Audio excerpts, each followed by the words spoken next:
Every time I see something like this right now, this place and time, it makes me think of the movie The Big Short, and it had a part where Anthony Bourdain was talking about like 3 day old fish or something, and he chops it up and makes like a soup with it. He goes, "It's not 3 day old fish. It's a whole new thing." And I always think about that when you're looking at one issue and you're calling it something else. And I read yesterday that they were blaming the flight cancellations over the weekend on staffing shortages and quote high winds. And it's like I think we know at this point that it's probably not the weather. You're taking one thing and calling it another. It's a whole new thing. It's we get it, okay? It's we got problems, and if pushing. I'm just wondering if pushing a vax mandate um, was the smartest thing to do at this point in time when we're already struggling with the staffing shortage. Um, I'm not going to argue whether there should or should not be one. It's just more about looking at the American workforce and saying we have supply chain issues, we have inventory issues, we have logistics issues, we have issues everywhere.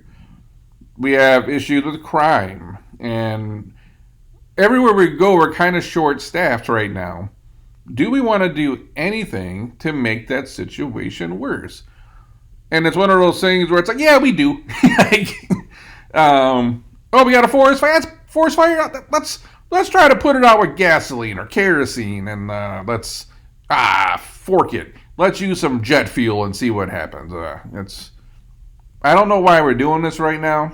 It's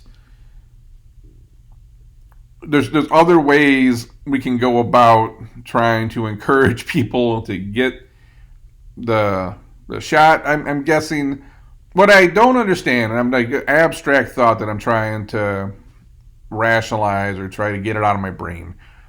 But we think that forcing people to get this at work, and if they don't do it, then they lose their job, right? But it doesn't remove them from society. They're still out there, right? They're still living in the world. It's not like you got rid of them. They're still here. They're still going around family and friends. They're still going to places.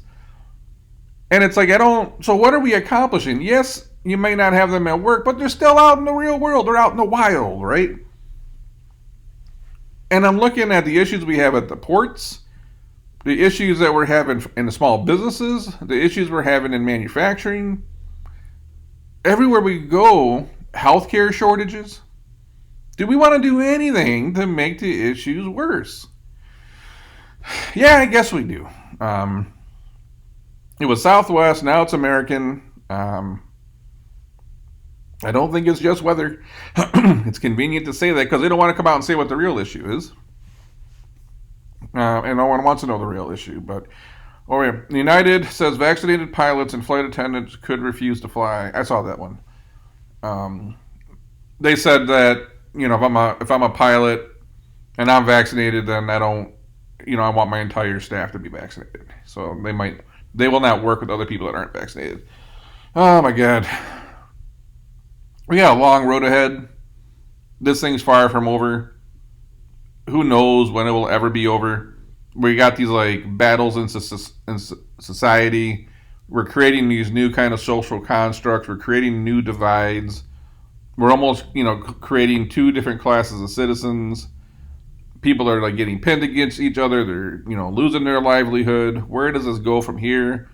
What ramifications does this have on future elections? Has anybody asked that, by the way?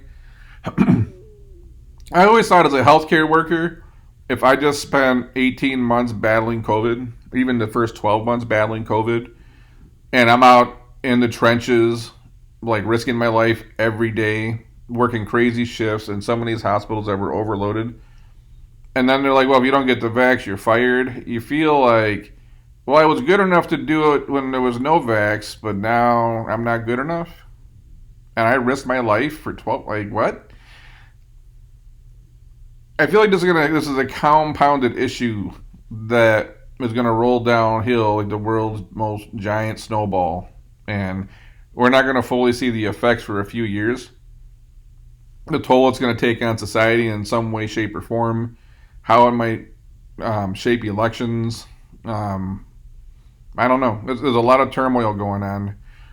I always feel like you can't get the real story too. Like we canceled. I don't remember. Maybe I can see. I could have swore they said they canceled 1,000 flights. American says it canceled 1,058 flights on Sunday.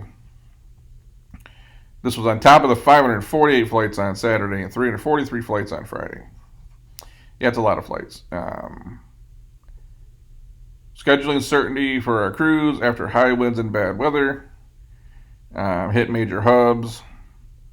You can say that, but I am not sure about that. I still feel like we're. The thing is, like, how often did we see this kind of stuff happen before the pandemic? I don't know. Again, I'm not even looking at it from this event. I'm looking at it as what's happening. I'm someone that's always looking down the road 6, 12, 24 months. What's going to happen in the business world? What's going to happen in society? What's going to happen politically? There's so much turmoil going on right now. And I don't feel like you can ever get the straight information from anybody. Everyone's got a motivation.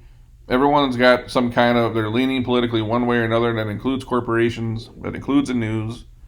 You can't get the straight story anywhere anymore. You don't know what's truth. You don't know what's twisted. You don't know what's manipulated. You don't know what's propaganda.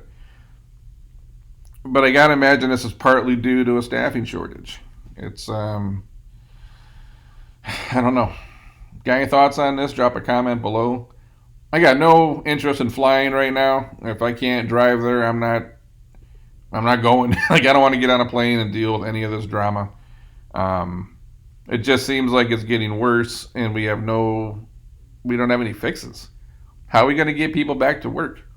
We just going to, A better question is the people that aren't working. Has anyone ever figured out that did they get evaporated? Did some laser beam hit them from a alien spacecraft and they're gone? Because if they're not, how are they living? Where are they getting the money to pay for their bills? How are they paying for their homes and their cars and their cell phones? And do they all go back home and live with their parents? Has anyone got an answer to that? Otherwise, it seems like at some point they're going to have to go back to work and we can start to solve some of these worker shortages and transportation issues and inventory issues and manufacturing issues, and we can get the country moving again. So if you have any thoughts on that, let me know. If you caught one of these canceled flights, drop a comment and let me know your opinion. Till then, I'm going to catch you on the next one.